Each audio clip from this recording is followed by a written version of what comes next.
Assalamualaikum warahmatullahi wabarakatuh. Shalom, Om Swastiastu, Namo Buddhaya, salam kebajikan dan salam sejahtera untuk kita semuanya. Halo semuanya, welcome back to Justivox Season 3 episode 4. Nah, kali ini Justivox hadir lagi nih teman-teman, buat nemenin kalian yang ada dimanapun, baik itu di kampus, di kantor, pokoknya dimanapun deh, dengan 1001 pembahasan yang tentunya nggak bakalan ngebosenin. Nah, pada kesempatan kali ini, kita akan membahas judul yang sangat menarik, yakni politik kampus.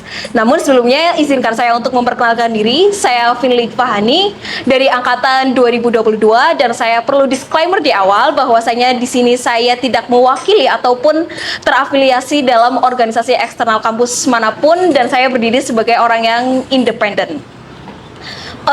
Sebelum masuk, karena judulnya adalah politik kampus, izinkan saya untuk menjelaskan secara singkat terkait dengan politik kampus. Nah, menurut Anang Anas Azhar dalam bukunya yang berjudul Pencitraan Politik Elektoral, menjelaskan bahwasanya kampus itu adalah miniatur sebuah negara, di mana ada kekuasaan eksekutif, legislatif, dan juga yudikatif. Nah, di kampus kita mengenal adanya penyelenggara negara eksekutif oleh BEM.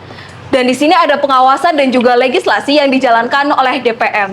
Nah, sebagaimana yang kita tahu, dalam demokrasi keterwakilan, asal mula daripada kekuasaan tersebut adalah partai politik. Nah, cuma karena kita masih di ranah mahasiswa, kita mengenalnya sebagai organisasi eksternal kampus.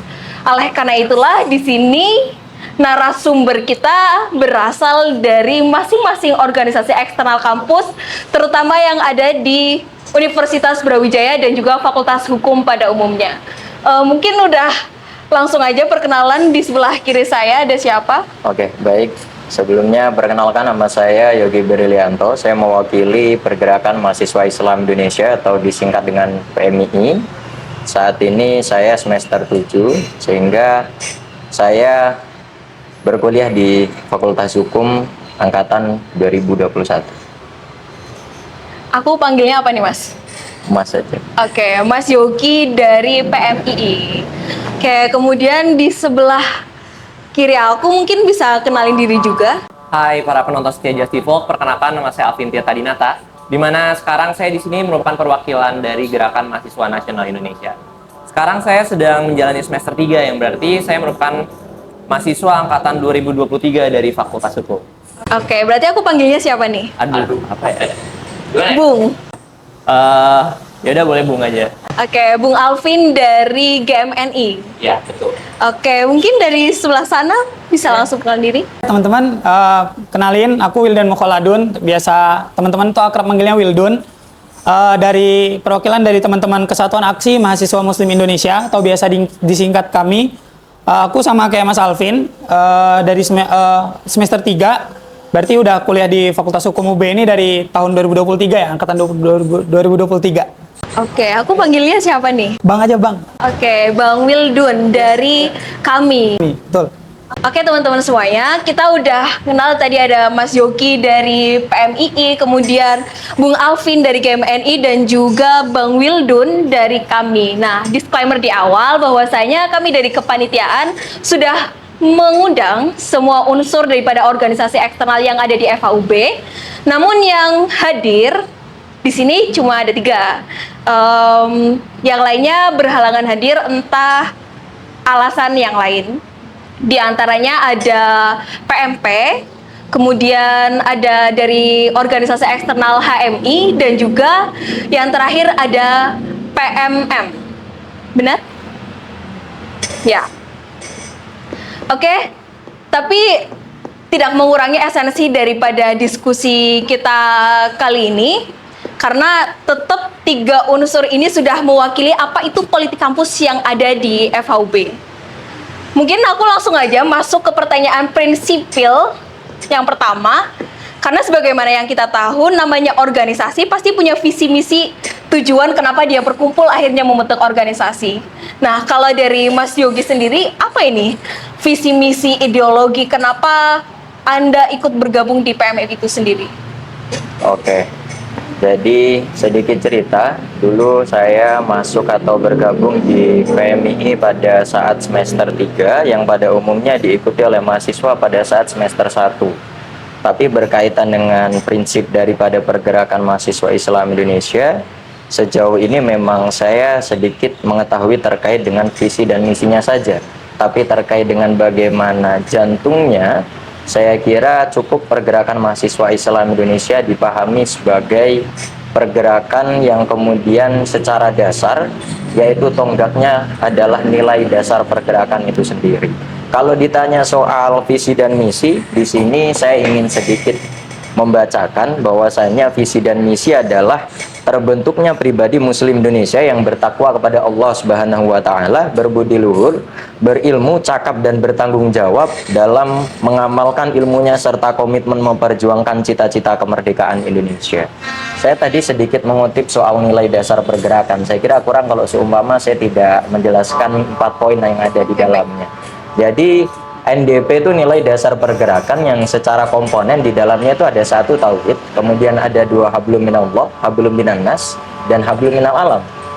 4 nilai dasar pergerakan ini yang menjadi tonggak daripada nilai perjuangan kader pergerakan mahasiswa Islam Indonesia, yang secara esensi tentu sangat seharusnya dipahami oleh mahasiswa secara umum.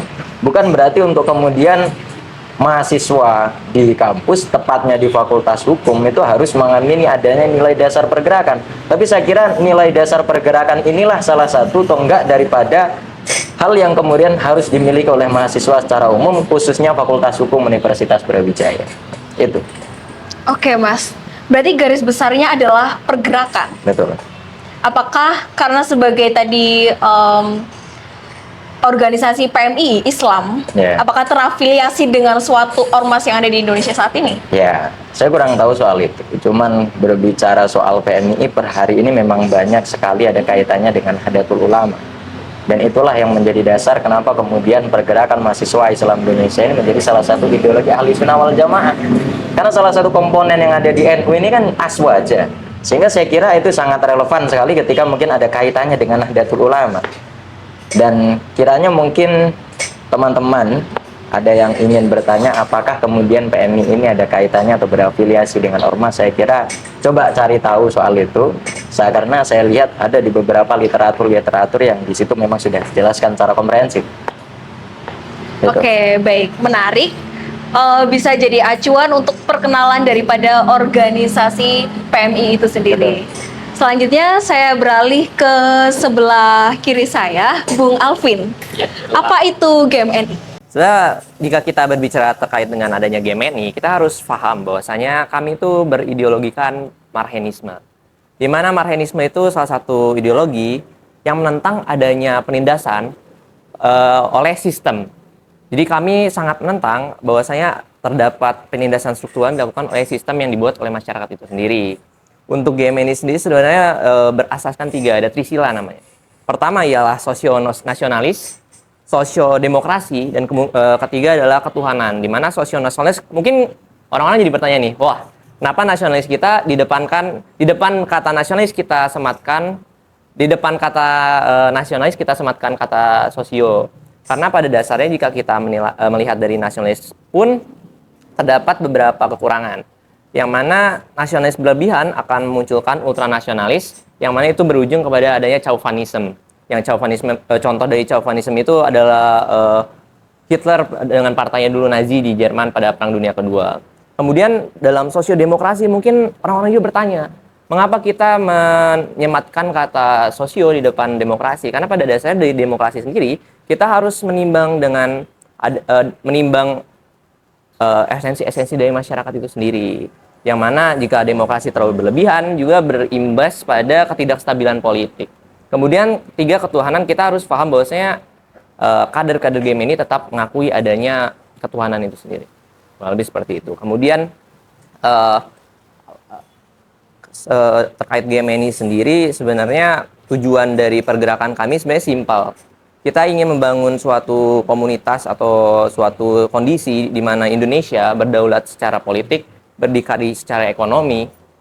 Kemudian yang terakhir adalah dapat mengamalkan budaya-budaya dari bangsa. Jadi pada dasarnya kalau kita perhatikan kata per kata Gerakan Mahasiswa Nasional Indonesia, kita ingin mengamalkan bahwasanya budaya dan bangsa Indonesia harus tetap berjalan walaupun dengan dinamika politik yang ada di Indonesia. Kurang lebih seperti itu sih, Kak.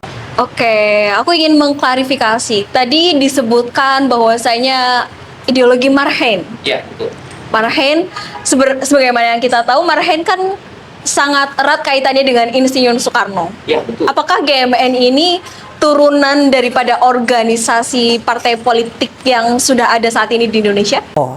Sudah jelas bahwasanya sekarang GMN itu berdiri secara independen, di mana kita tidak mau terafiliasi oleh arahan atau haluan politik manapun. Karena dari basisnya pun kita bergerak secara mengakar ke kampus-kampus kan, berbeda dengan partai politik yang mungkin ruang lingkupnya lebih luas sih, Kak.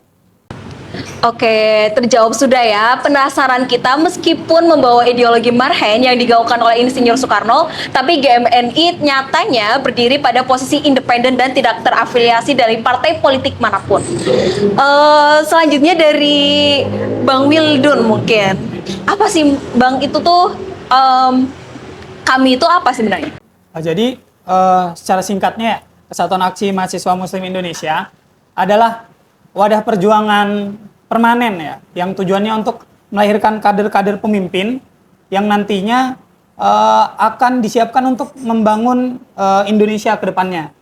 Lalu kami ini adalah sebagai wadah mitra juga bagi masyarakat untuk menegakkan keadilan dan kebenaran dalam wadah negara hukum Indonesia melalui tahapan-tahapan pembangunan nasional yang sehat dan bertanggung jawab. Lalu teman-teman kami juga memegang nilai-nilai intelektual profetik ya, atau nilai-nilai ya para intelektual, dan juga disandingkan atau berjalan bersamaan dengan nilai-nilai keimanan. Mungkin singkatnya gitu sih, Kak. Oke, karena dari namanya membawa nama Islam ya, Bung. Mungkin ini juga yang menjadi kepenasaran kita semuanya. Apakah yang masuk ke dalam kami harus beragama Islam? Tentu. Jadi teman-teman ya dari namanya Kesatuan Aksi Mahasiswa Muslim Indonesia, dan kita juga berpegang pada Al-Quran dan Hadis. Jadi salah satu syarat untuk bergabung menjadi bagian dari teman-teman kami itu ya pertama sebagai mahasiswa, karena yang pertama Kesatuan Aksi Mahasiswa, dan juga ya beragama Islam agar selaras dengan nilai-nilai yang kita bawa nanti. Namun itu bukan berarti kita cuman hanya memikirkan kepentingan orang-orang Muslim saja. Tapi kan kita berada di Indonesia, di mana negara yang sangat beragam akan budaya, agama, ras, dan sebagainya. Jadi ya kita sebagai mahasiswa di sini memegang tonggak kepemimpinan ke depannya tentu tetap memperjuangkan nilai-nilai atau hak-hak seluruh masyarakat Indonesia tanpa memandang dari golongan manapun. Oke, berarti clear ya teman-teman untuk perkenalan dari masing-masing organisasi eksternal, baik itu dari PMII, terus GMNI, dan juga kami itu sendiri. Kalau untuk yang tidak hadir di sini ada HMI, terus PMP karena tidak hadir, jadi tidak bisa diperkenalkan di sini karena saya juga tidak masuk ke dalam organisasi mereka. Mungkin lanjut aja ke pertanyaan selanjutnya. Kita ini kan sebagai mahasiswa Fakultas Hukum ya, Mas. Saya tuh udah berkali-kali kayak kita tuh membicarakan terkait dengan ormek, politik dan lain sebagainya. Itu tuh bukan hal yang tabu karena isu-isu di kancah nasional pun emang itu makanan keseharian kita gitu.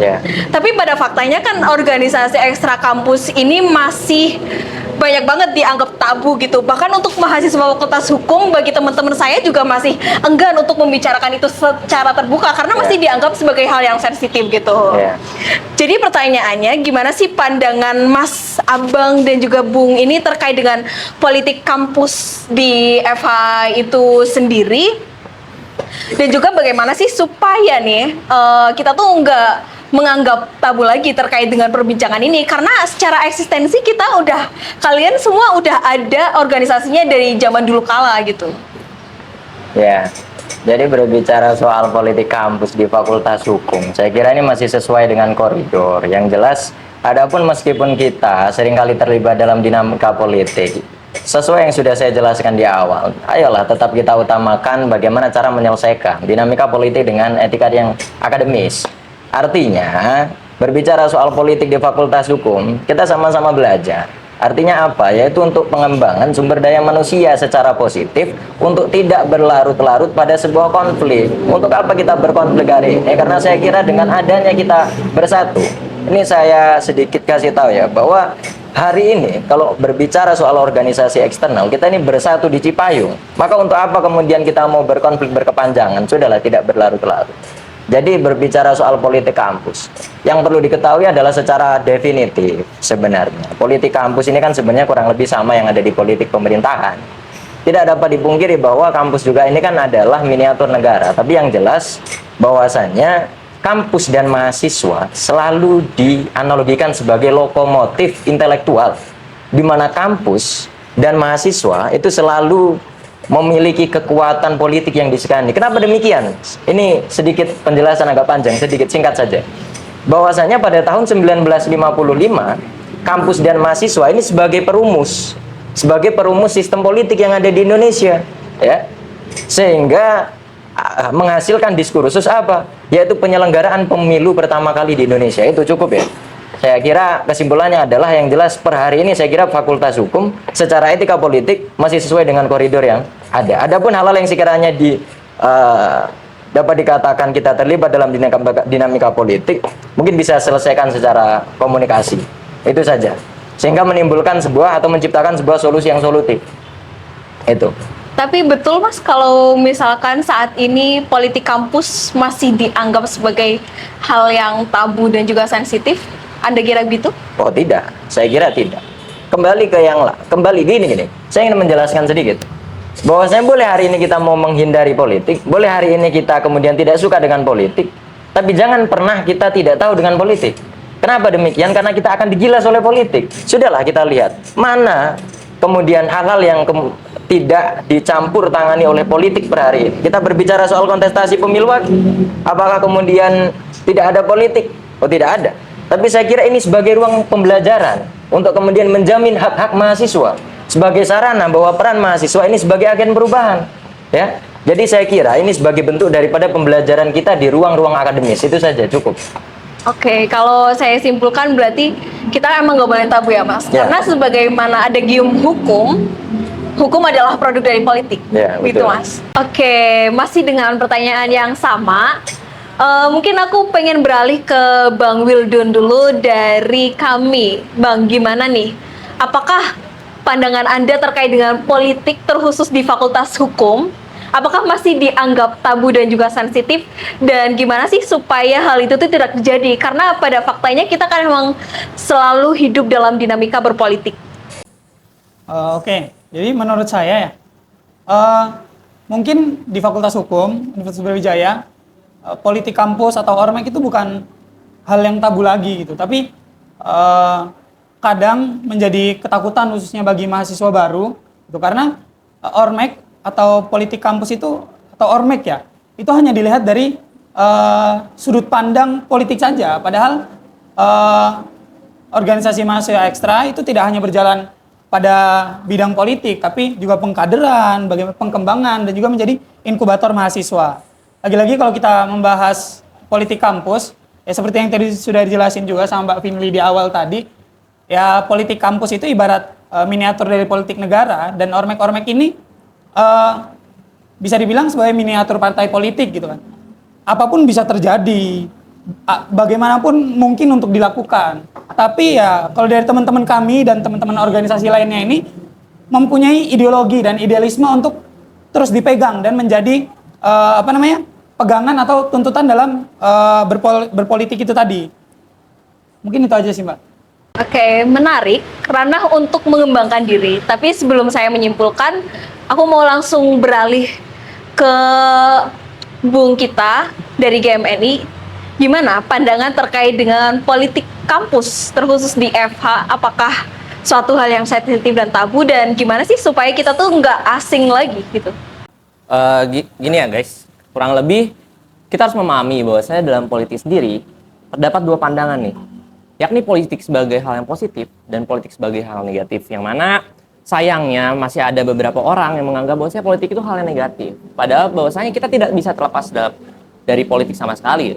Bahkan jika kita terjun ke lapangan kerja nanti, walaupun tidak ada hubungannya dengan ketatanegaraan dan sebagainya, kita tetap harus melakukan gerakan-gerakan politis untuk mendapatkan misalnya suatu hal, suatu tujuan. Tetap kita harus melakukan hal politik kan. Kemudian dari Fakultas Hukum lebih tepatnya, kita tahu bahwasanya kita berada di Republik Demokrasi Mahasiswa, yang mana itu merupakan dibuat dengan tujuan agar kita bisa belajar cara bernegara yang baik, kemudian cara berdinamika dengan sehat, yang mana itu merupakan bekal kita untuk nanti kita bisa bekerja di luar sana lah. Maka dari itu sejatinya seharusnya kita tidak usah terlalu takut lah dengan politik-politik kampus ini, karena tidak semua yang berbau politik itu merupakan hal yang negatif. Kalau misalnya permasalahan apakah politik kampus merupakan hal yang tabu atau tidak di kalangan mahasiswa, sebenarnya saya melihat perbedaan pandangan dari setiap angkatan, di mana kecenderungan angkatan yang baru memasuki dari Fakultas Hukum itu sendiri biasanya mereka masih takut dan mereka menganggap hal itu merupakan hal yang tabu. Kayak misalnya ada pembicaraan terkait dengan ormek atau politik kampus, terus mereka tiba jangan ngomong gitu. Kan itu banyak kan waktu maba terutama kan. Menurut saya kenapa bisa terjadi seperti itu? Jika kita lihat dari angkatan baru, kemudian angkatan yang menengah seperti saya, kemudian angkatan yang lanjut lah yang sudah lebih dewasa, dari tahun ke tahun kita melihat adanya proses pendewasaan politik, di mana kita bisa belajar bahwa itu bukan merupakan hal yang tabu. Kemudian kita belajar bahwa hal itu tidak dapat dihindarkan. Maka dari itu seharusnya itu bukan merupakan hal yang tabu. Cuman kita tidak dapat memungkiri bahwasanya teman-teman yang baru masuk FH itu masih pasti adanya kaget lah dengan dinamika lingkungan politik kampus itu sendiri. Jadi ya aku harap bagi teman-teman angkatan 24 di luar sana yang baru masuk, ya jangan takut lah sama kita, karena itu adalah proses dalam pendewasaan diri lah. Kaget nggak masalah berarti ya, Mas? Ya? Kaget nggak masalah? Kaget nggak apa-apa, tapi nanti belajar lah, kita berdinamika bersama. Oke, teman-teman, itu jawaban dari masing-masing organisasi eksternal kampus yang udah ada di sini, di mana ada Mas Yogi dari PMII, Bung Alvin dari KMNI, dan juga Bang Wildun dari PMII. Dan yang tidak hadir di sini, izin ralat, ada GMKI, IMM, HMI, dan juga PMP. Oke, setelah kita membahas terkait dengan dunia perpolitikan di FH. Kalau tadi saya highlight, masing-masing pentingnya politik sebagai membentuk produk daripada kebijakan hukum itu sendiri. Terus ada yang mengatakan kalau politik sebagai ranah pengembangan. Ada juga mengartikan bahwasanya politik dalam ranah positif untuk semakin mencapai tujuan. Oleh karena itulah, pertanyaan selanjutnya, wajib nggak sih bagi kita mahasiswa buat ikut organisasi ekstra kampus? Dan kalau boleh tahu dari Bang, Mas, dan juga Bung sekalian, manfaat apa aja kiranya yang didapatkan setelah bergabung di dalam organisasi ekstra kampus tersebut? Aku mulai dari sebelah kiriku dulu, mungkin Bung Alvin. Gimana, Bu?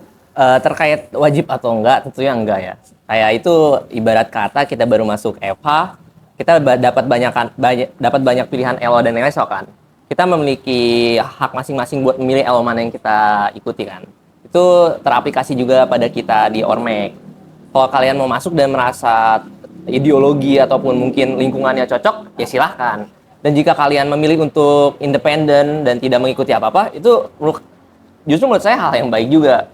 Karena dalam FHUB sendiri, takutnya kan kalau kata orang-orang masih banyak anak-anak yang FOMO ikut. Nah, menurut saya itu hal yang salah sih. Karena kita harus tahu dulu organisasi apa yang kita ingin ikuti. Kemudian pertanyaan selanjutnya terkait dengan Ormek itu sendiri, apa kalau boleh tahu Kak pertanyaannya? Manfaat apa? Manfaatnya tentunya yang saya peroleh beda-beda dengan kader-kader yang lain. Karena saya melihat bahwa saya ada polarisasi alasan kenapa mereka mengikuti GMNI. Cuman yang paling saya dapatkan adalah ideologi sih. Tujuan utama saya join GMNI karena saya suka dengan ideologinya yang menentang adanya penindasan. Maka dari itu yang saya kejar dalam game ini selama ini cuman pengaplikasian dari ideologi tersebut dengan cara membantu orang. Cuman kalau misal kita lihat dari Bung Danzus Bung Danzus lain yang ikut game ini, mereka ada yang mengejar terkait dengan ilmu-ilmu public speaking, kemudian ilmu-ilmu terkait pengorganisasian, karena di dalamnya kan ada struktur organisasi juga kan. Kemudian ada yang mengejar terkait dengan ilmu ideologi lain, karena ideologi kan luas banget ya Kak. Dan saya rasa pembelajaran ideologi di game ini itu cukup dalam. Lebih seperti itu. Oke, baik, menarik. Nggak wajib ya teman-teman. Kalau dari Bung Alvin dari GMNI, kalau dari Bang Wildun sendiri, apakah wajib kita sebagai mahasiswa, terutama mahasiswa Fakultas Hukum nih, yang katanya emang nggak boleh asing sama politik, apakah kita wajib ikut organisasi eksternal, dan juga manfaat apa sih kiranya yang udah Bang Wildun sendiri secara individu dengan bergabung di organisasi eksternal kami itu sendiri? Oke, jadi kalau saya lebih sepakat sama Mas Alvin ya tadi. Jadi gabung ormek itu bukanlah hal yang wajib, karena itu adalah pilihan, hak ya. Dan tidak memilih pun adalah sebuah pilihan kan. Jadi mungkin ada teman-teman yang mungkin tidak menemukan organisasi yang membawa nilai-nilai yang sejalan dengan bagaimana yang biasa ia terapkan dalam kehidupannya sehari-hari. Mungkin untuk memilih tidak untuk ikut ormek pun tidak masalah gitu kan. Dan berpolitik pun mungkin apalagi di kampus ya, itu tidak join ormek pun masih bisa mengikuti bagaimana dinamika politik. Tapi mungkin di dalam ormek wadahnya atau lingkungannya lebih lebih terbawa gitu ya, lebih ada kesannya gitu. Dan kalau dari benefit atau manfaat yang udah aku rasain sejak gabung kami ini, yang paling aku rasain itu di pengembangan diri sih, dan relasi tentunya. Jadi bagaimana dalam kami itu ketemu sama senior-senior atau cutting-cutting yang udah mungkin lama berdinamika di kampus, menjadi pengurus-pengurus organisasi, yang juga aktif di bidang prestasi segala macam. Yaitu dengan kita ketemu senior-senior kayak gitu bisa belajar langsung gitu. Bagaimana sih nanti mungkin kita nyari jalan-jalannya, menentukan pilihan, dan bertemu dengan mungkin dari kami yang di luar sana, se-Indonesia gitu kan, itu menjadi hal yang bermanfaat gitu menurut saya. Itu aja sih Kak. Oke, berarti dari Bang Wildun sendiri, dari kami nggak wajib ya Mas ikut ormek? Nggak wajib, pilihan. Pilihan dan manfaatnya relasi. Relasi dan pengembangan diri. Pengembangan diri, oke. Kesepuh mungkin ya, Mas Yogi dari PMII, apakah wajib Mas ikut ormek? Dan apa sih kiranya manfaat yang Mas Yogi sendiri udah rasain saat bergabung ke organisasi eksternal itu? Ya, saya kira wajib tidak wajibnya jawaban saya tetap sama, tidak wajib. Saya kira semua ormek juga akan menjawab tidak wajib. Sunnah tapi. Ya, saya kira kalau boleh dikatakan seperti itu, boleh dikatakan sunnah kalau mungkin mau bergabung begitu. Cuman saya kira tidak ada kewajiban ya untuk itu. Dan hal yang paling menurut saya perlu digarisbawahi, mahasiswa baru itu ketika masuk dalam lingkungan kampus ya, wajar kiranya mungkin dia ada sedikit rasa shock culture gitu kan. Namun yang perlu digarisbawahi pula bahwa mereka ini mempunyai hak memilah dan memilih untuk kemudian bergerilya bersama organisasi eksternal yang mana. Jadi jangan batasi mereka ya. Dan saya kira semua itu terlihat dari bagaimana alur-alur kaderisasi di organisasi eksternal yang semakin hari harus sesuai dengan koridor etika akademis yang ada. Jangan kemudian kaderisasi itu banyak dikaitkan dan dipengaruhi dengan adanya hal-hal yang menyimpang. Sangat disayangkan sekali. Kenapa demikian? Sebab kemudian apabila salah satu organisasi eksternal itu melakukan hal sedemikian rupa, maka organisasi lain juga yang kena. Ya, jadi saya kira orang atau mahasiswa yang kemudian duduk manis di kelas atau hanya mengikuti atau mungkin hanya mengikuti organisasi internal fakultas saja, belum tentu kemudian kader organisasi eksternal lebih kritis daripada mereka.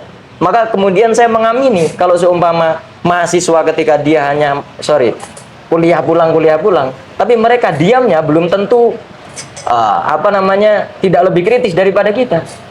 Jadi jangan pernah kemudian membatasi mereka, karena belum tentu mereka mungkin dapat dikatakan secara SDM lebih pandai mereka dalam konsep-konsep tertentu. Dan kalau manfaat saya kira ya kurang lebih sama ya, mungkin kekeluargaan dan sebagainya, itu saja. Oke, baik. Ada dua kesimpulan yang menurut saya seimbang. Ada yang mengatakan, tapi semuanya sepakat kalau kita nggak wajib kok sebagai mahasiswa, terutama mahasiswa Fakultas Hukum, buat ikut organisasi eksternal.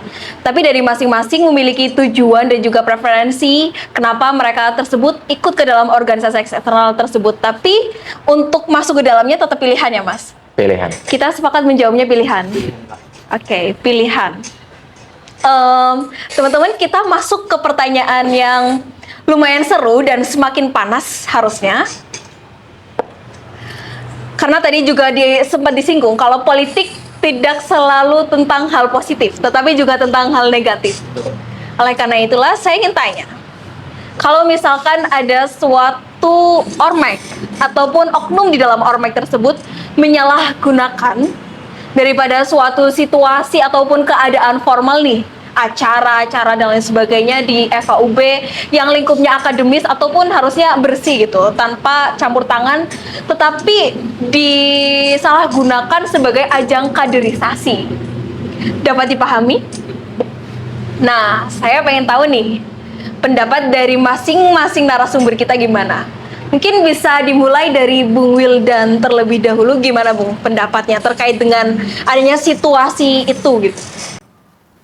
Oke, jadi menurut saya ormek kan eksistensi ormek itu keberadaannya itu diizinkan gitu kan di dalam kampus untuk agar berjalan seiringan dengan hal-hal yang ada di dalam kampus atau hal-hal dalam internal kampus, entah itu di bidang organisasi intranya dan sebagainya. Tapi kalau disalahgunakan atau menyerang kepentingan atau merusak jalannya dinamika organisasi intra dan sebagainya, itu menyalahi tujuan awal gitu kan. Jadi mungkin hal-hal seperti itu, seperti kayak pengkaderan di dalam kegiatan-kegiatan di intra kampus, atau bahkan mungkin nanti lebih buruknya mengganggu keberlangsungan acara atau kegiatan tersebut, itu kan malah membawa hal buruk gitu kan, yang berdampak bagi keadaan di intra kampus gitu. Dan itu pun nanti menjadi hal yang membawa cap jelek bagi organisasi ekstra yang melakukan hal tersebut gitu kan. Jadi masih banyaklah cara lain untuk melakukan pengkaderan, mungkin bisa di luar gitu kan, di kopian-kopian atau dan ngobrol secara langsung, tapi tidak harus di itu kan, di dalam hal dalam intrakampus gitu. Jadi janganlah kita menyerang keadaan-keadaan atau jangan serakah gitu. Masih banyak cara lain gitu Kak. Oke, berarti nggak sepakat ya? Nggak sepakat. Nggak sepakat. Dan merupakan tindakan negatif. Jika dibilang negatif tentu iya, tapi kalau hanya kayak sebatas ya kita unjuk diri sebagai memperkenalkan organisasi ekstra, ya itu mungkin tidak apa-apa. Tapi jika salah menggunakan kesempatan itu Kak, itu yang menjadi hal negatif gitu kan. Oke, kita beralih ke jawaban selanjutnya dari Mas Yogi. Gimana Mas? Yang udah senior banget nih, pastinya udah lebih paham permasalahan-permasalahan, karena memang hal itu seringkali terjadi. Ya, boleh kemudian saya mengatakan bahwa per hari ini organisasi kami yang kemudian saya berproses dari kurang lebih hampir 3 tahun, saya kira secara koridor yang sudah saya jelaskan sebelumnya di fakultas bahwa kita tidak pernah memasuki momen-momen kegiatan yang ada di internal fakultas. Saya kira biarkan organisasi-organisasi yang kemudian secara sudut pandang mahasiswa awam, mahasiswa umum, atau bahkan mahasiswa yang terlibat di dalam organisasi eksternal kemudian menilai bagaimana organisasi eksternal itu sendiri yang melakukan penyimpangan. Cuman kemudian terkait dengan penyikapan tersebut, saya kira ya sudahlah. Kita ini kan meminimalisir adanya konflik, ya kan? Kita ini kemudian sebenarnya tidak mau tersulut adanya hal seperti itu. Tapi saya kira dengan kemudian kita meminimalisir adanya konflik, sudahlah, jangan kemudian memicu adanya konflik agar mahasiswa baru juga semakin tidak takut. Kita ini katanya menyambut mahasiswa baru, tapi kemudian kenapa organisasi eksternal ini kemudian malah melakukan hal yang sedemikian rupa sudah terjadi, dan faktanya memang sudah ada. Maka kemudian kalau seumpama saya mengatakan itu tidak ada, tidak dapat dipungkiri, ya. Dan saya kira dinamika semacam itu ya bisa diselesaikan dengan komunikasi yang lebih baik. Dan saya kira cara-cara kaderisasi simpelnya adalah kita ini sebenarnya sudah dikasih ruang di fakultas, tapi ayolah mainnya agak sedikit halus agar kita juga tahu bagaimana kita ini mahasiswa ini kalau secara keseluruhan mereka ini tidak terlibat di dalam organisasi eksternal, tapi banyak juga mahasiswa yang independen atau netral. Kita hargai kehadiran mereka sebagai mahasiswa baru atau bahkan sebagai mahasiswa yang berproses untuk kemudian mendapatkan hak yang sama. Itu saja. Oke, secara halus, Mas. Ya. Secara halus. Apakah kemudian dengan adanya situasi seperti itu dari seberangan organisasi yang lain, dalam artian lawan Anda, bukan lawan, tapi ormek yang lain melakukan tersebut, Anda merasa terancam? Karena tadi ngomongnya secara halus, bersaing secara halus. Apakah terancam ataupun bagaimana reaksinya saat hal itu terjadi? Kalau seumpama kita berbicara soal terancam atau tidak terancam, saya tidak merasa terancam. Yang saya maksud ngomongin soal halus adalah bagaimana kita dapat bermain dengan senyap. Politik itu tidak perlu kemudian kalau seumpama kita berbicara tentang politik, katanya politik dewasa, ya kan? Ya mari berpolitik dengan dewasa. Jangan kemudian semua hal yang kemudian sudah tahu itu negatif dan kotor kita tunjukkan secara perspektif dan sudut pandang di mata mahasiswa baru. Nah, senyap dan halus yang saya kira mungkin seperti halnya yang masnya di sebelah kiri tadi, dari teman-teman kami tadi mengatakan bahwa ya banyak tempat lain atau ruang kaderisasi yang lebih banyak di luar sana, kopian dan sebagainya. Saya kira itu lebih bagus daripada kita kemudian terlalu banyak bergerak tapi menyimpang dan kemudian melanggar etika-etika akademis yang ada di internal fakultas. Itu saja. Oke. Berarti tetap mengecam ya, Mas? Tetap mengecam. Saya mengecam dengan keras. Adanya kaderisasi di internal kampus kiranya itu tetap melanggar adanya etika dan aturan kampus yang sudah berlaku. Oke. Melanggar etika. Betul. Oke, masih dengan pertanyaan yang sama, Bung Alvin, gimana nih kalau misalkan ada suatu kondisi, entah itu dilakukan oleh ormek atau yang katanya oknumnya, menyalahgunakan suatu ranah acara akademis di bawah kemahasiswaan, nyatanya untuk kaderisasi, untuk kepentingan ormek secara pribadi. Itu gimana pendapatnya dari Bung Alvin GMNI? Sebenarnya jika kita memakai ruang lingkup akademis sebagai ranah kaderisasi itu tidak salah, karena ya seperti yang tadi sudah disebutkan oleh Mas Wildun, bahwasanya secara legal kita sudah dinaungi oleh Permendikbudristek nomor 55 tahun 2018, yang mana jika kita bergerak dalam lingkungan kampus internal itu masih sah-sah aja. Cuman yang dipertanyakan jika ada yang terlalu melewati batas itu adalah etika dalam berpolitik itu sih, Kak. Karena kita harus menentukan batasan-batasan yang bisa dilewati dan batasan-batasan mana yang tidak boleh dilewati. Dan mungkin itu yang membuat beberapa hal itu menjadi rancu, Kak. Karena seperti yang kita ketahui di luar dari pengorganisasian ormek sendiri, kita pasti punya personal branding kan. Yang mana personal branding itu mungkin gara-gara saya mengatakan sesuatu, saya para orang yang mendengarnya menganggap itu sebagai pengkaderisasi. Tapi sebenarnya yang saya lakukan adalah personal branding buat diri saya sendiri, bukan untuk ormek. Mungkin itu yang membuat beberapa hal tuh menjadi abu-abu.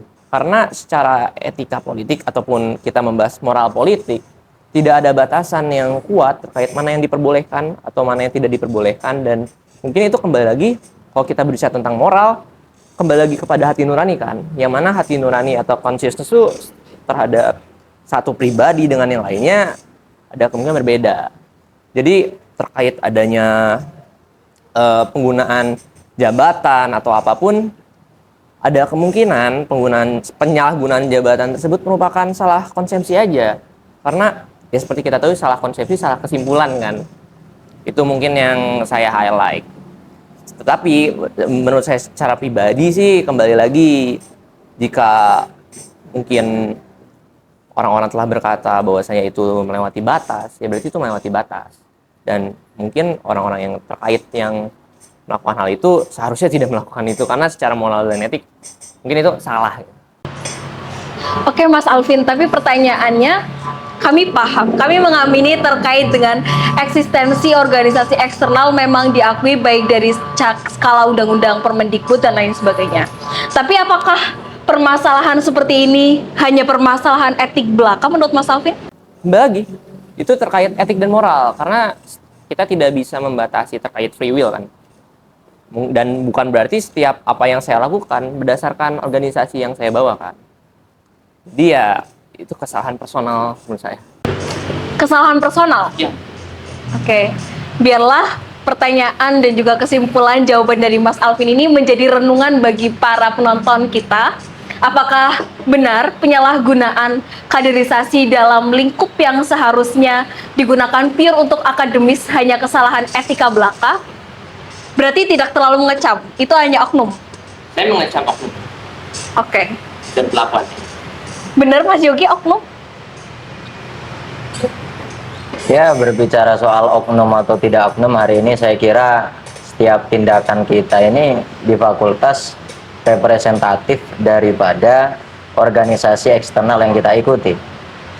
Maka saya cukup menyimpulkan bahwa berbicara soal etik atau tidak etik per hari ini, selagi itu melanggar dan selagi itu membawa nama baik daripada organisasi eksternal, ya berbicara soal oknum atau tidak oknum, ya saya kira saya tetap mengamini adanya oknum.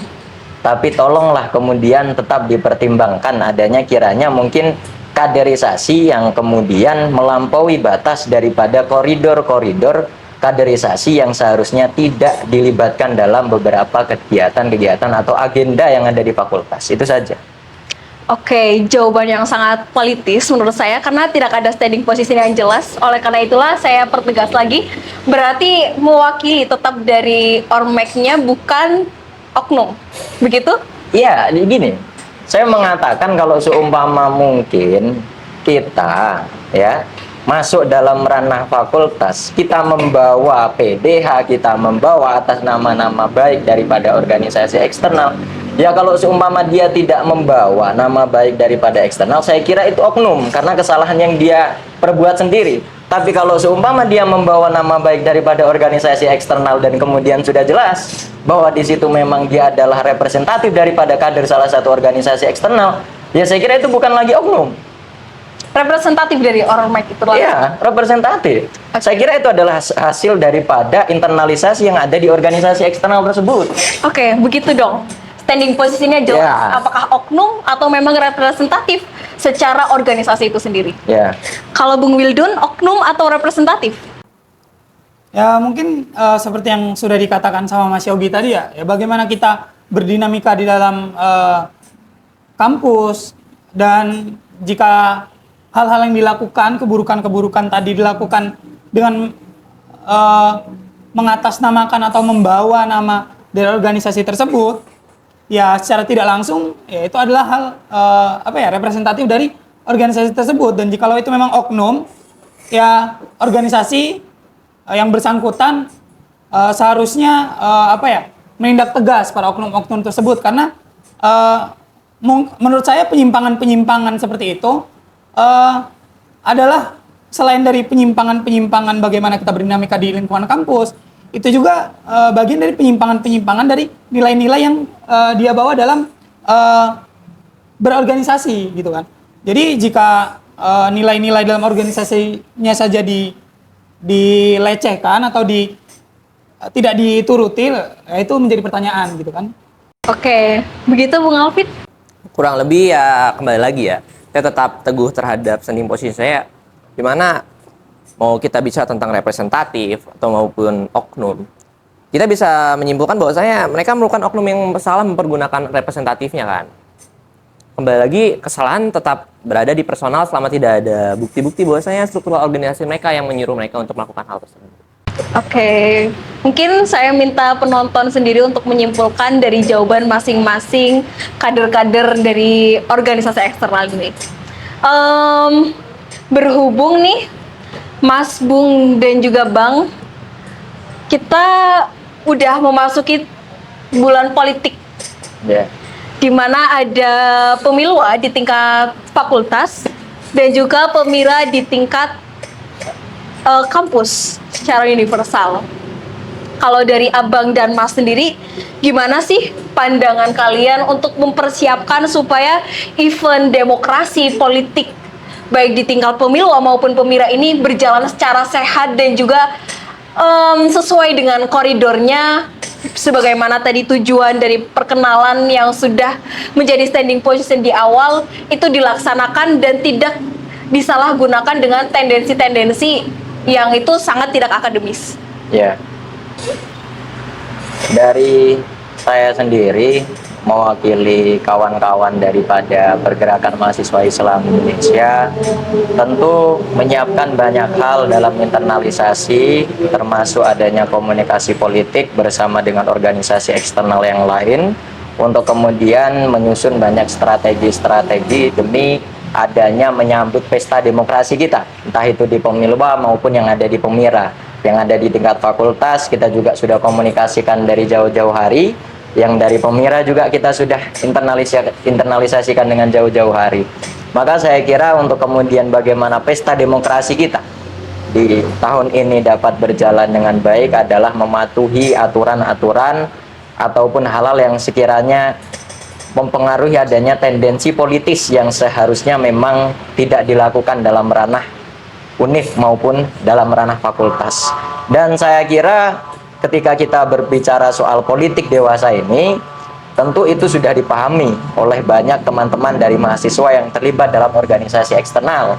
Dan saya kira hal tersebut kiranya sudah matang dipertimbangkan untuk mengikuti banyak kontestasi, dari mulai menyiapkan banyak konstituen ataupun pemilih-pemilihnya, dan menyiapkan kadernya atau anggotanya yang akan didelegasikan sebagai calon yang secara kapabilitas dan kualitas sudah dipersiapkan dari jauh-jauh hari. Dan saya kira itu yang perlu digarisbawahi adalah semua calon yang kemudian kita usung itu representatif daripada organisasi eksternal itu, maka yang perlu dipersiapkan bukan hanya komunikasi, tapi calonnya juga harus dipersiapkan. Itu. Oke, calon dan juga strategi Betul. antar masing-masing ormek untuk membangun konstituen ya Mas? Ya. Tapi apakah ada evaluasi tersendiri dari tahun-tahun sebelumnya yang Mas Yogi sendiri tahun ini jangan sampai ada terjadi lagi gitu? Oke. Ini seru ya kita berbicara soal evaluasi. Di tahun saya dulu juga waktu adanya pemilwa, bilik suara saya hilang, kemudian banyak partisipasi mahasiswa yang kurang terlibat dalam pesta demokrasi. Saya kira itu bentuk evaluasi. Berbicara soal hal yang kemudian berkaitan dengan politis, ya mungkin itu sifatnya tidak bisa saya sampaikan secara terang di sini.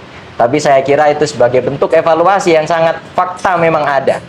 Dan saya kira tidaklah perlu kita kemudian berbicara tentang hal yang sekiranya sangat politis sekali. Tapi sebagai bentuk dari fakta yang ada bahwa evaluasi itu jangan sampai terjadi di tahun ini.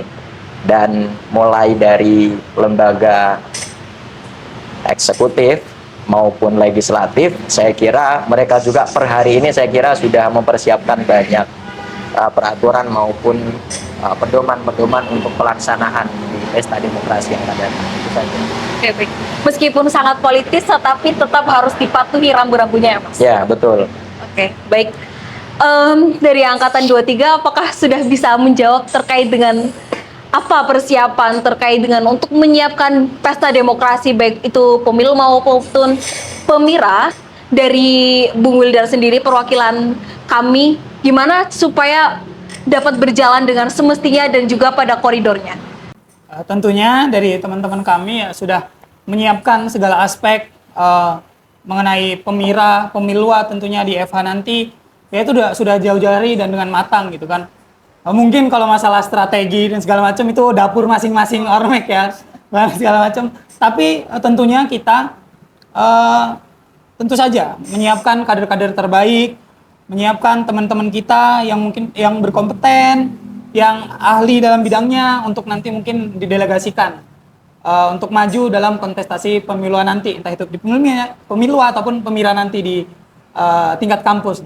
Mungkin singkat itu aja sih. Oke, betul urusan dapur, oleh karena itulah saya tidak mengulik lebih dalam. Tapi dari Mas Wildan sendiri, karena udah 1 kali minimal ya mengikuti pemilwa maupun pemira itu sendiri, apakah ada evaluasi khusus atau mungkin dari organisasi di dalam pasti sudah ada omongan harusnya tahun depan ini nggak begini begitu?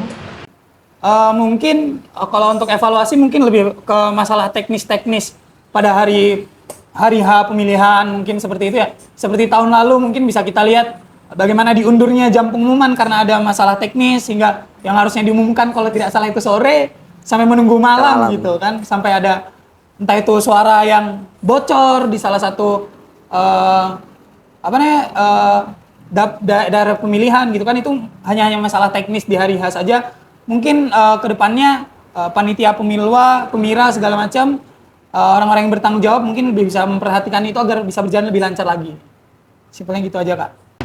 Oke, yang terakhir dari Bung GMNI, Bung Alvin, apa nih persiapannya untuk pemilu maupun pemira supaya dapat berjalan pada koridornya dengan demokrasi berpolitik yang sehat itu sendiri? Dari GMNI sendiri, teman-teman dari GMNI tentunya persiapannya sudah panjang dan sangat rumit lah ya. Dan setuju dengan tadi kata Mas Wildun, terkait teknis kita tidak bisa sampaikan di sini kan ya.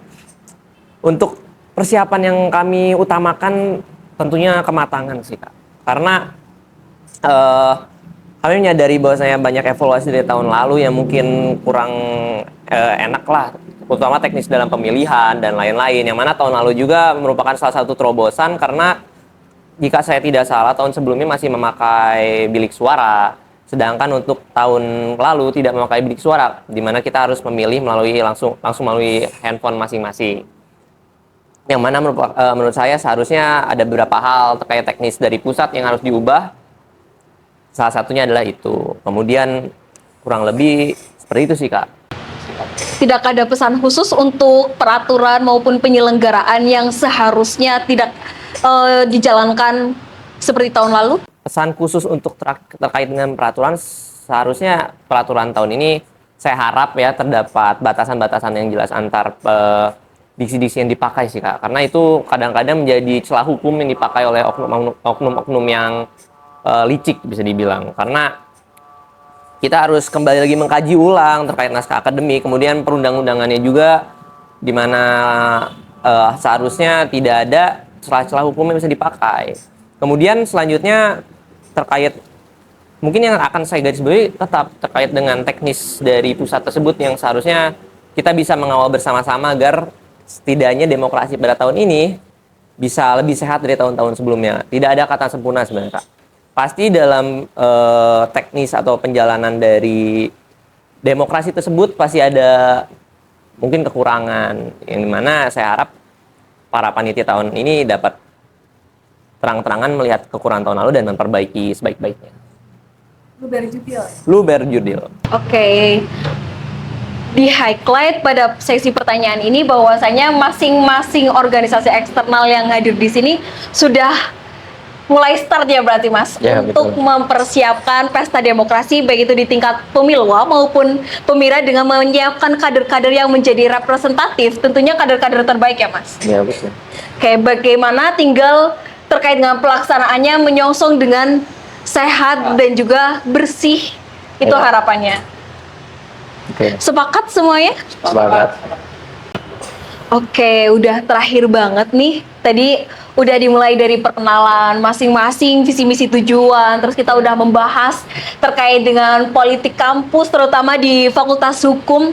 Menarik banget bahasanya, bahkan udah ada contoh isu dan kita udah mendengar masing-masing pendapat daripada narasumber kita. Oleh karena itulah di akhir ini aku pengen minta masing-masing narasumber untuk ngasih closing statementnya terkait dengan tema kita kali ini, yakni politik kampus. Mungkin bisa dimulai dari yang paling senior dulu kali ya. Mas Yogi dari PMI, silakan Mas. Oke. Ya, saya memandang sebagai politik ini sebenarnya seperti cinta. Ya. Kenapa demikian? Saya menganggap politik ini sebagai senyawa purba yang mendiami inci paling kecil otak diri manusia. Dia kemudian bagaimana menjamin perubahan, kemudian mempengaruhi perkembangan, kemudian kita mencari lawan, kita membahagiakan lawan, kemudian kita memberikan bahagia dan derita tiada tara. Dan yang paling inti adalah ketika kita berbicara soal politik kampus per hari ini, sudahlah kita jangan terlalu berlarut-larut dalam hal yang kemudian dapat dikatakan sebagai dinamika dan sebagainya. Tapi saya kira dinamika ini walaupun meskipun kita sering terlibat, saya kira hal yang perlu ditekankan adalah politik yang ada di kampus ini adalah sebagai bentuk daripada pengembangan sumber daya manusia agar kita paham akan etika akademis. Dan saya kira adanya hal yang sekiranya berbicara dengan politik kampus ini sebagai banyak pelajaran daripada kita. Dan saya memberikan terakhir menyarankan kepada seluruh mahasiswa Fakultas Hukum Universitas Brawijaya, per hari ini kita bangga dengan adanya politik yang ada di kampus, karena kampus dan mahasiswa ini memiliki sebuah kekuatan politik yang disegani. Bahkan sistem politik yang ada di Indonesia ini dirumuskan oleh mahasiswa. Kita perlu bangga dengan itu. Dengan adanya momen pesta demokrasi pemilu dan pemira ini, mari kita terlibat dan ikut dalam kontestasi yang sangat luar biasa untuk menciptakan politik yang sehat. Itu saja. Baik, politik kampus sebagai ranah untuk pengembangan gitu. Betul. Oke. Closing statement dari Bung Alvin dari GMNI, silakan. Ini akan saya sampaikan terkait dengan teman-teman penonton Justivox semua, bahwasanya sebentar lagi salah satu hajat dari Fakultas Hukum dan mungkin keseluruhan Universitas Brawijaya akan mulai, yakni pemilu dan pemira. Saya harap sebenarnya dengan adanya ajang pemilu dan pemira ini salah satu bukti, salah satu penerapan dari demokrasi yang ada di kampus.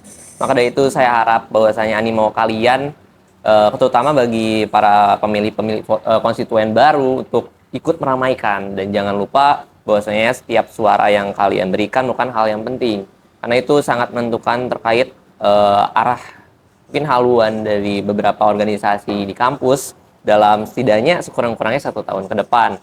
Maka dari itu saya harap agar para pemilih dapat memilih secara objektif, kemudian dapat memilih tetap mengamalkan adanya asas luber jurdil yang selalu kita gaung-gaungkan baik dalam pemilu maupun pilkada. Karena ya kembali lagi, politik kampus maupun pemilihan dalam kampus merupakan miniatur, seperti yang tadi Kak Vini bilang ya, miniatur negara yang mana setiap hal yang kita lakukan harus sesuaikan dengan apa yang terjadi di negara kita. Maka dari itu saya harap dengan adanya podcast ini juga dapat membantu teman-teman semua untuk lebih membuka pikirannya, membuka insight-insightnya terkait perpolitikan di kampus. Karena ya itu, kembali lagi kepada statement saya di awal, bahwasanya kita tidak dapat melepaskan diri dari politik. Mau dimanapun kita berjalan, pasti ada unsur politik yang harus kita temukan atau harus kita lakukan. Kurang lebih seperti itu, Kak. Oke, baik. Tidak boleh apatis. Tidak boleh apatis. Partisipasi demokrasi melalui politik kampus yang sehat. Iya. Oke. Segitu dari Bung Alvin, kita lanjut ke Bang Wildun dari kami, gimana Bung? Oke, kalau dari saya nih, buat teman-teman penonton podcast ini, ya tentu saja dalam setiap lini kehidupan kita berpolitik, ya. Berorganisasi berarti berpolitik. Organisasi di kampus pun tidak lepas dari politik. Tapi bagaimana kemudian kita berusaha untuk membangun politik yang baik, yang mencerdaskan dan mempersatukan, bukan yang saling sikut atau menjatuhkan gitu kan. Jadi singkatnya, harapan saya semoga dengan eksistensi Ormek di dalam politik kampus ini jadi menambah warna gitu bagi nanti mungkin pemilih-pemilih dan partisipasi agar menjadi lebih inklusif dan demokratis. Segitu aja, Kak. Menarik. Politik kampus yang cerdas dan juga mempersatukan. Sebuah closing statement yang sangat bagus. Jadi meskipun kita berbeda-beda ya Mas, masih di ranah lingkup mahasiswa, meskipun dari PMII, dari GMNI, dan juga dari kami, dan yang tidak hadir di sini ada GMKI, IMM, HMI, dan juga PME. meskipun berbeda-beda, memiliki tujuan yang berbeda-beda, tapi tetap bersatu dan juga inklusif untuk menyongsong adanya demokrasi dan politik sehat itu sendiri. Terakhir, sebagai pesan daripada adanya podcast ini sendiri, sebagaimana apa yang disampaikan oleh Tan Malaka, bahwasanya idealisme adalah kemewahan terakhir yang dimiliki oleh pemuda. Kita di sini sebagai mahasiswa masih ranahnya dalam pemuda dan juga pemudi ya Mas. Oleh karena itulah harapannya dengan adanya keterbukaan mengenai pandangan politik kampus ini sendiri, kita semua meskipun dicampuri maupun membawa kepentingan golongan masing-masing, tetapi tetap berdiri pada ranah idealismenya sendiri. Sehingga apabila terjadi penyalahgunaan oknum maupun representatif dari Ormek itu sendiri, kita tidak akan goyah karena kita berdiri pada ranah idealisme dan juga menyongsong adanya politik yang sehat itu sendiri. Kita semua sepakat ya? Oke. Baik, Justitians. Gak kerasa kita udah di penghujung waktu podcast ini, walaupun mungkin masih banyak sekali karena politik kampus ini selalu menarik ya Mas, dan gak pernah ada ujungnya dan selalu berjalan seiring dengan dinamika itu sendiri. But it's okay, lain waktu semoga masih diberi kesempatan untuk bincang-bincang lagi terkait dengan politik kampus. Makasih Mas Yogi, Terima kasih. Bung Alvin dan juga Bang Wildun sudah bersedia hadir di acara podcast Justicia ini, Justivox ini. Terima kasih juga untuk Justivox yang udah nonton di season 3 episode 4 ini. Buat teman-teman jangan lupa like dan juga subscribe channel BMFHUB dan juga nantikan terus Justicia Vox episode lainnya di YouTube channel BMFHUB. Dan jangan lupa untuk follow Instagram BMFHUB, X juga BMFHUB, Spotify BMFHUB, dan juga kunjungi laman website BMFHUB. Aku, Finly Fahani, senang sekali dapat memoderatori acara ini. Sekian, pamit undur diri, mohon maaf. Wassalamualaikum warahmatullahi wabarakatuh. Shalom, Om Swastiastu, Namo Buddhaya, Salam Bajikan, dan Salam Sejahtera untuk kita semua.